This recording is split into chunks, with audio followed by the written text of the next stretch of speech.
নমস্কার, শিব শক্তি অ্যাস্ট্রো চ্যানেলে সকলকে স্বাগত জানাই। আশা করি সকলে আপনারা ভালো আছেন, ভালো থাকুন ও সুস্থ থাকুন। আজকের ভিডিওই আলোচনা করব মকরে শুক্রদেব এবং মঙ্গলদেব গোচর করছেন।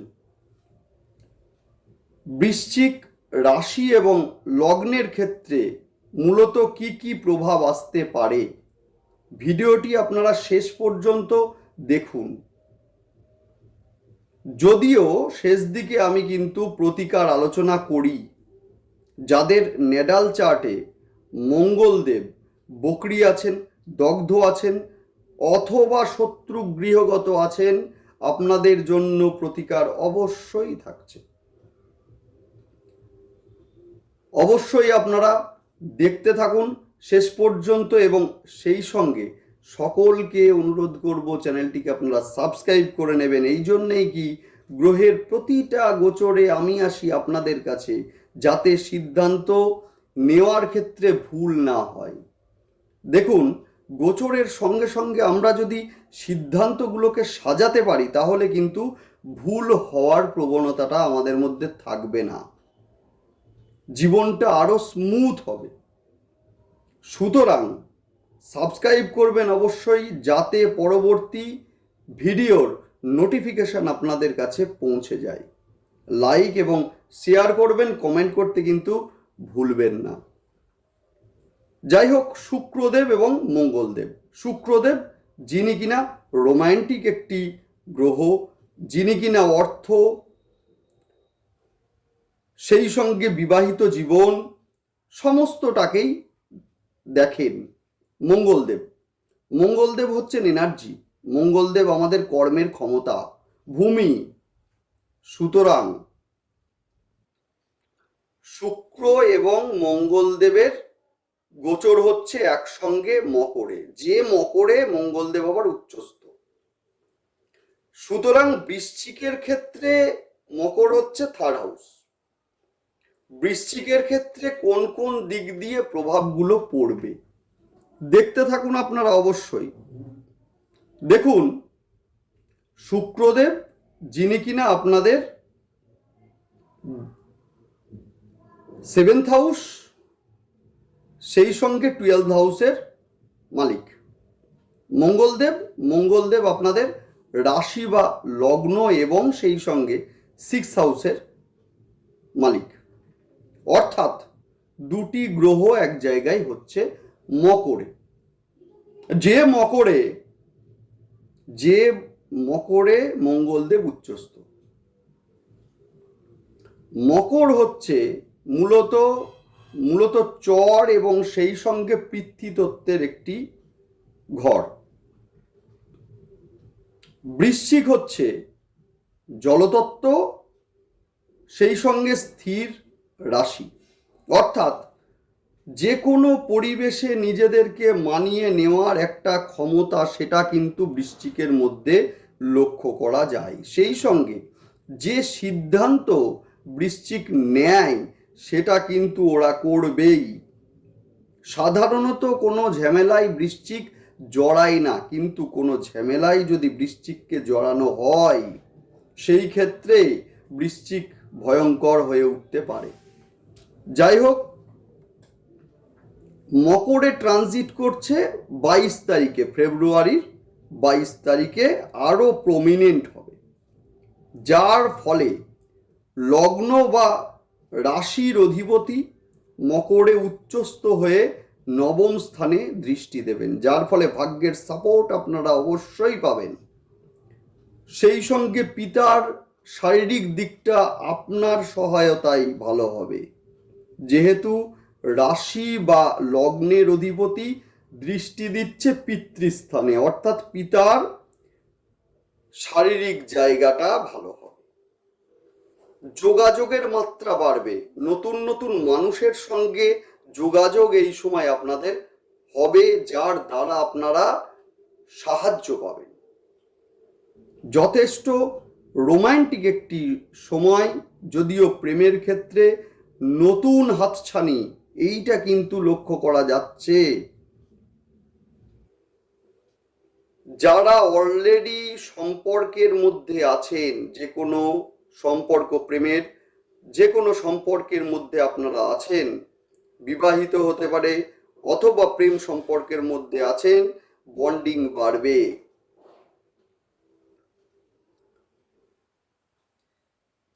ঝামেলা থাকবে না, মিসআন্ডারস্ট্যান্ডিং অতটা হবে না।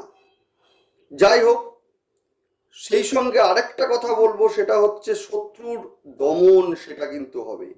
শত্রুর দমন হবে। শত্রুতা যারা করতে চাইছিল, এই জায়গাটা কিন্তু ভীষণ ভালো, পজিটিভ হবে, যেহেতু আপনার 6th হাউসের অধিপতি এবং সেই সঙ্গে রাশি বা লগ্নের অধিপতি উনি যাচ্ছেন হচ্ছে 3rd হাউসে। যোগাযোগের মাধ্যমে মানুষের যে পরিচিতি, সেইটার মাধ্যমে আপনার কিন্তু শত্রু বিনাশ এই সময়ে হবে। যারা এই সময়ে কর্মহীন, অবশ্যই কিন্তু কর্মপ্রাপ্তির দিকটা ভীষণভাবে উজ্জ্বল হচ্ছে। মূলত এই সময়ে যাদের যাদের এক্সাম থাকবে, কম্পিটিটিভ এক্সাম, এরা কিন্তু সফলতা পাবেন। ব্যবসায় উন্নতি, 7th হাউসের অধিপতি, 7th হাউস আমাদের ব্যবসা, বিশেষ করে ভূমি রিলেটেড ব্যবসা, রেস্টুরেন্ট, জামা কাপড়, জুতো, সেই সঙ্গে পারফিউম, ব্যবসার মধ্যে যারা আছেন, মেডিসিন, ভীষণ ভালো হবে, ভীষণ ভালো হবে। শিক্ষার জন্যে অথবা কর্মের জন্য যারা বিদেশ যেতে চাইছেন, মূলত এই সময় কিন্তু তাদের জন্য ভীষণভাবে শুভ।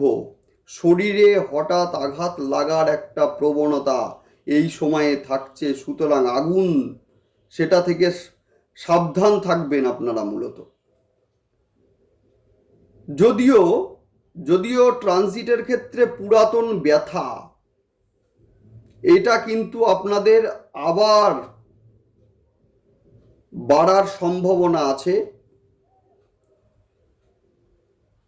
সেই সঙ্গে আরও একটি বিষয় আপনাদেরকে জানিয়ে রাখি, সেটা হচ্ছে বিপরীত লিঙ্গের মাধ্যমে মূলত এই সময়ে আপনাদের ক্ষতি হওয়ার সম্ভাবনা আছে বা ঝামেলা সৃষ্টি হওয়ার সম্ভাবনা আছে। সুতরাং সম্পর্কের হাতছানি এলো মানেই আমি জড়াবো, সেটা নয়। ভালো করে বিচার বিবেচনা করবেন। যদিও লগ্ন বা রাশির অধিপতি যেহেতু 3rd হাউসে আছে, সুতরাং এই সময়ে আপনাদের বিচার বুদ্ধি বৃদ্ধি পাবে। গৃহ বা সম্পদ যারা অনেক দিন ধরে চাইছিলেন বিক্রি করবেন, হচ্ছিল না, এবারে অবশ্যই হবে, এবং গৃহ এবং সম্পদ বিক্রির মাধ্যমে আপনারা লাভবান হবেনই হবেন। সেই সঙ্গে পেটের সমস্যা এই সময়ে বাড়তে পারে। গৃহ পরিবর্তন, এইটা কিন্তু এই সময়ে লক্ষ্য করা যাচ্ছে। অর্থাৎ মঙ্গলদেব, যিনি কিনা ভূমির একটি গ্রহ, যিনি আছেন হচ্ছে 3rd হাউসে, অর্থাৎ হচ্ছে 4th হাউসের দ্বাদশ স্থান। ভূমির যে পরিবর্তন, এইটা মূলত এই সময়ে হওয়ার একটা সম্ভাবনা আছে।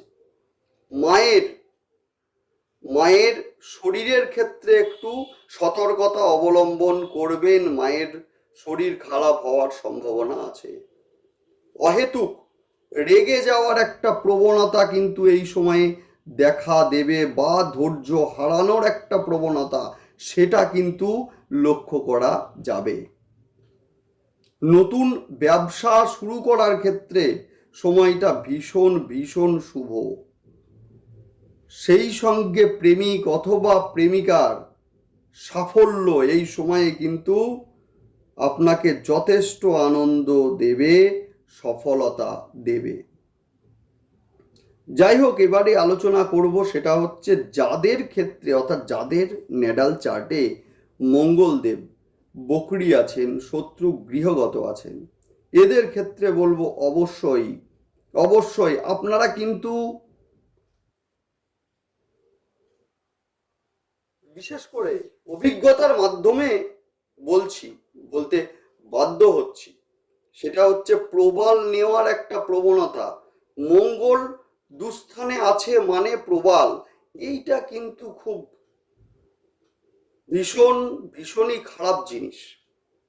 সব ক্ষেত্রে কিন্তু মঙ্গলকে শক্তি অথবা পাওয়ার দেওয়া কিন্তু যায় না, মনে রাখবেন। সেই ক্ষেত্রে অন্তত আমি বলবো হনুমান চল্লিশা পাঠ করুন, ভালো রেজাল্ট আপনারা অবশ্যই পাবেন। সেই সঙ্গে বগলামুখীর ছবি যদি বাড়িতে থাকে, হলুদ ফুল দিন, হলুদ রঙের ফুল বগলা মাকে অর্পণ করুন, যথেষ্ট ভালো হবে, যথেষ্ট ভালো হবে। সেই সঙ্গে আরো একটি বিষয় বলবো, সেটি হচ্ছে মঙ্গলের জন্য, মঙ্গল যদি কারোর ডিস্টার্ব থাকে, খুবই ডিস্টার্ব থাকে, নিচস্থ থাকে, শত্রু গৃহগত থাকে, সেই ক্ষেত্রে বলবো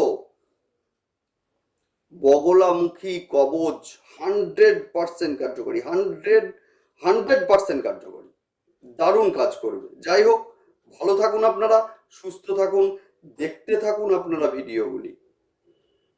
সেই সঙ্গে অবশ্যই আপনারা কিন্তু সাবস্ক্রাইব করে নেবেন আপনারা চ্যানেলটিকে।